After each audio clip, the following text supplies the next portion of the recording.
Welcome 5 class. This is your lecture number 17th. Hopefully you get it previous lectures very well, understood very well, and solve the previous lectures questions also, in which we have discussed some multiplication operation, some division problem we have done in lectures also, and I have given some question for your solving in your assignments. Hopefully you get it all the questions, all the previous lecture very well. Now this exercise word problems. Solve the problem writing complete statement. Solve the problem writing complete statement. Okay, so इस problem को solve करेंगे. Okay, like first question है Jumbo Fancy Store. Jumbo Fancy Store wants, there is a store name, wants to place an order for candles. Jumbo Fancy Store wants to place an order for candles. Okay, एक store है, वो एक order place करना चाहता है, candles खरीदना चाहता है मार्केट से, किसी कंपनी से. Okay, if one box contains 144 candles, अगर एक बॉक्स वो जो ख़रीदते हैं उस एक बॉक्स में 144 कैंडल्स होती हैं, how many boxes must the shop order for a stock of 100,080 candles. Value is given 100,080 candles. Okay, so question is that student, एक जंबो फैंसी स्टोर है, वो हमारे पास कैंडल्स को ख़रीदना चाहता है, कैंडल्स का एक स्टॉक लेना चाहता है, और एक बॉक्स जो ख़रीदता है ना, एक बॉक्स में 144 कैंडल्स होती हैं.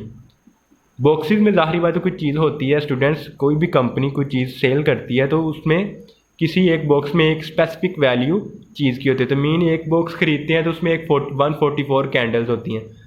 हाउ मैनी बॉक्सेस मस्ट, वो कितने बॉक्सेस होंगे ऑर्डर फॉर अ स्टॉक, अगर वो स्टॉक रखना चाहते हैं, अगर कोई स्टोर वाला स्टॉक रखना चाहता है, कितना 100,080 कैंडल्स का वो स्टॉक रखना चाहता है. 100,080 कैंडल्स का अगर वो स्टॉक रखना चाहता है तो उसको कितने बॉक्सेस का ऑर्डर देना पड़ेगा. मीन ऑर्डर तो बॉक्सेस में प्लेस होगा ना, कि इतने बॉक्सेस दे दें. तो हमने स्टूडेंट वो बॉक्सेस फाइंड करने. तो sense is that we have divide this number of candles by candles in a one box. अगर हम इस नंबर ऑफ कैंडल्स को इस number of candles in one box पे डिवाइड कर देंगे तो हमें पता चल जाएगा कितने बॉक्सेस का ऑर्डर देना पड़ेगा कि हमारे पास इतनी कैंडल्स का स्टॉक हो जाए. मीन हमने इसको इस पे डिवाइड करना है. तो sense is we have divide, अगर हम इसको डिवाइड कर देंगे तो हमारे पास बॉक्सेस मिल जाएंगे. So students, so just perform the division process. So answer. So student, I have solved this question without writing statement, but when you solve this question, must write the statement first in your notes, in your notebook, and then start the question, because there is time is short. So I have just solved the questions. Okay, so how to write data?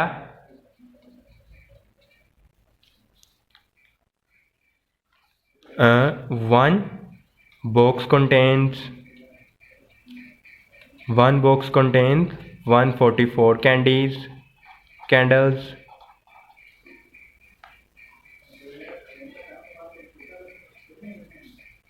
For a stock have wants to stock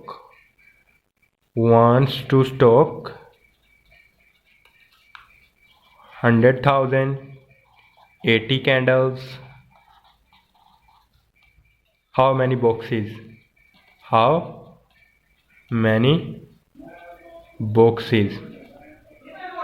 for a order placed? So student, we have just draw the division lines and put the value 100,000 here and put this value as, this will become our dividend, this will value becomes our divisor. So student, follow the division basic steps. How to divide a number? Firstly student, we have just observed the number of digits in a divisor. Here the number of digits in a divisor are 3. So we have just observed the first 3 digits of a dividend. Can we divide this 100 by 144? No student, because this 100 is less than 144. So how we can divide this number?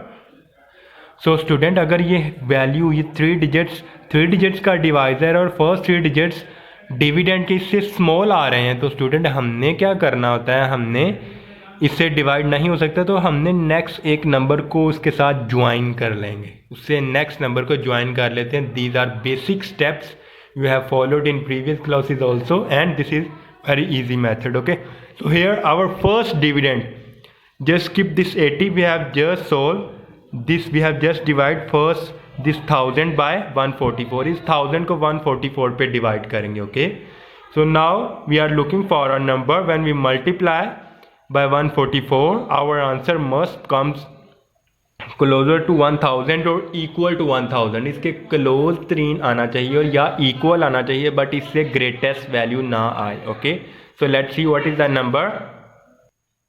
So student here 144 just multiply with 5, just try with 5. 5 4s are 20, 0 here, 2 take carry, 5 4s are 20, then add 222, just 2 here and put 2 here.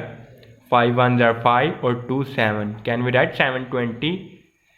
Just follow, just see this 100 mark. Firstly जिस 100 को 1000 को देखना. okay, so 720 can we multiply with like 6 or 7. 6 के साथ multiply कर लेते हैं. 6 4s are 24, 4 here, 2 take carry, 6 4s are 24, 2 plus add and 26, 6 here, 2 take carry, 6 1s are 6 and 2 becomes 8. 864 आ रहा है. किसके साथ मल्टीप्लाई किया? 6 के साथ. अब 7 के साथ मल्टीप्लाई कर लेते हैं. 7 4s are 28, 8 here, 2 take carry, 7 4s are 28 और plus 2 30, 0 here, 3 take carry, 7 1s are 7 and 3 10. Can we write 108 here at the below part of this 1000? No, because 1008 is a greatest number or greatest number than 1000. So we have just used this value when we are multiplying with 6. So our answer is 864. So we write here 864 here, multiply with 6 or write in quotient. Okay, now subtract this product. 0 minus 4 can't possible, 0 minus 4 6 can't possible. We take carry from that number, this number becomes, this number give carry to the that number, this number give carry to the next number, and this number gives carry to the also next number. So becomes 10. 10 minus 4 6. Here number becomes 9 because this 10 gives carry to the next number. So 9 minus 6 becomes 3. Here also becomes 9. So 9 minus 8 1. So here number becomes 0. So don't write to 0. okay, now down this number 8, down this number 8, 8 के साथ इसको 8 इसके नीचे लिख लेना. Our next dividend is, because हमने एक एक डिजिट को नीचे लाते हैं डिवीजन में. Okay students, so our next dividend is 1368. 1368. Now looking for a number. Student, if you observe that here we are multiplying with 7, so our answer is 1008. अगर हमने 7 तक मल्टीप्लाई किया तो 1008 आ रहा है, मीन हमने 7 से बड़े नंबर के साथ मल्टीप्लाई करेंगे. सो वी हैव जस्ट 144 को 9 के साथ ट्राई कर लेते हैं. Okay students, so 9 4s are 36. You should remember very well the tables also. 9 4s are 36. So 6 here, 3 take carry, 9 4s are 36 or 3 add 39, 9 here, 3 take carry, 9 1s are 9 and this symbol 3 becomes 12. Student, if you observe that our answer is 1296. Can we write here?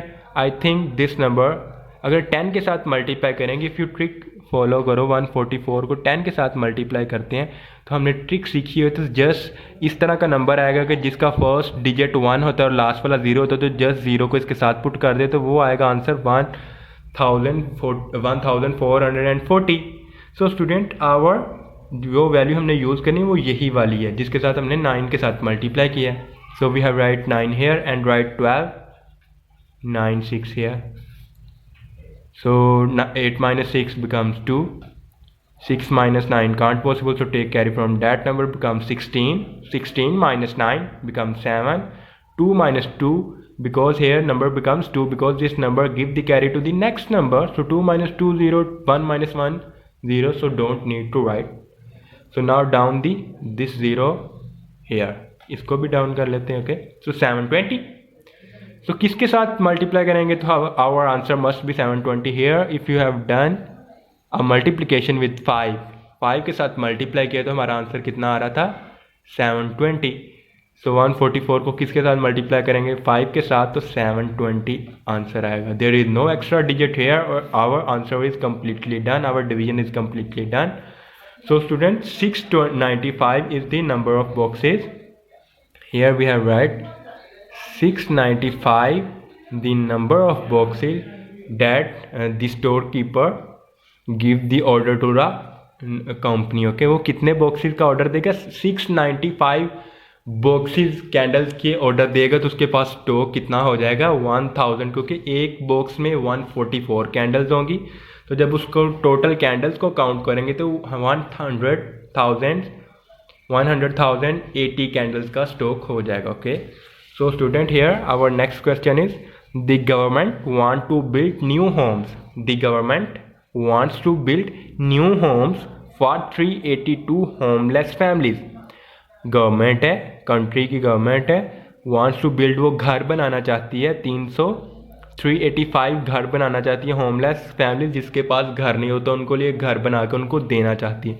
If each home cost for 400,960, how much will be project cost all together. अगर एक घर कितने में बनेगा?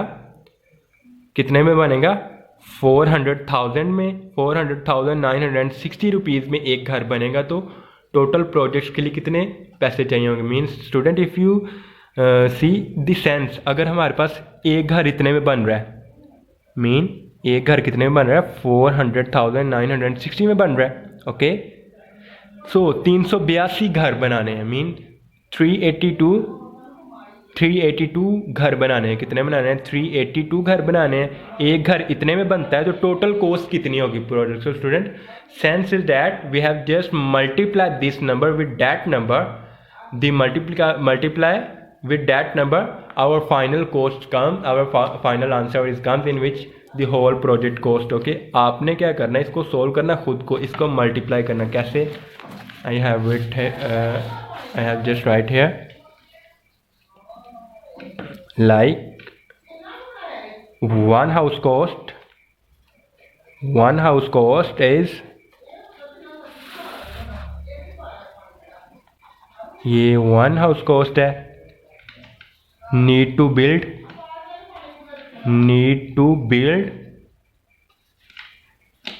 कितने house का build करने हैं? 382 होम्स. टोटल कॉस्ट फाइंड करनी है. Total cost, this is our data for that question. Total cost find करनी तो just multiply with this number with that number like 400,960 or this number right here 283 and put the sign of multiplication and done the multiplication process. Very easy method. So this question is for you. I have written the data of this question. Just apply the multiplication process and count the answer. Thank you. So student, in question number 3 is school children in Karachi raise 40,575 throughout a sponsored marathon race. Sponsored marathon race mean एक race होती है दौड़ने वाली. Sponsored mean उसको company वगैरह ने sponsor किया होता है, उसको पैसे उसके स्पॉन्सरशिप दी होती है. ओके, लाइक डैट आपने देखा होगा टीवी में जब भी किसी की रेस होती है तो डिफरेंट कंपनीज के स्टिकर लगे होते हैं वहाँ पे, वो स्पॉन्सर होते हैं, उनको पैसे दे के अपनी चीज़ की प्रमोशन करवाते हैं. Okay, if the collection is shared between 50 needy families. If the collection is shared between 50 needy families, जो कलेक्शन है वो 15 नीडी फैमिलीज है, उनमें डिवाइड करनी है. तो like simple, very simple, we have just divide the 50 इस 15 को इस पे डिवाइड कर देंगे तो हमारे पास उस फैमिलीज़ का हर एक का शेयर आ जाएगा. बिकॉज हमने इस तरह के क्वेश्चन पहले भी किए हैं. हम जस्ट इसको डिवाइड करेंगे तो हर फैमिली को एक सर्टेन वैल्यू पैसों की मिल जाएगी. How much does each family get, हर एक फैमिली को कितना मिलेगा? मीन हमने इसके 15 हिस्से बांट देने हैं. मीन इसको 15 पार्ट्स में डिवाइड कर देने, 15 पार्ट्स कर देने इन रुपीज़ के, ताकि हर फैमिलीज को इक्वल मिल जाए। And how much money will be left, so very student very simple, एक इक्वालिटी होगी हमारे पास, मीन हर एक को थोड़े थोड़े पैसे मिलेंगे, लेकिन एक सर्टेन अमाउंट होगी जो डिवाइड नहीं हो सकती, मीन वो रिमाइंडर आएगा। जब क्वेश्चन को सोल्व करते हैं डिवीजन वाला, तो लास्ट पे student you have know very well the sum reminder is come at the last part in some question. इस क्वेश्चन में तो रिमाइंडर आया, इस क्वेश्चन में कुछ ना कुछ रिमाइंडर आएगा, वो क्या होगी, how much money will be left, क्योंकि हमने शेयर करना इक्वली, हर फैमिली को इक्वली शेयर देना है, लेकिन कुछ पैसे होंगे जो किसी में भी डिवाइड नहीं हो सकेंगे, वो रिमाइंडर आ रहा होगा। Okay, so students, so this question is also for your assignment, for your solving. Okay, I have explained this question, you should must solve this question by yourself.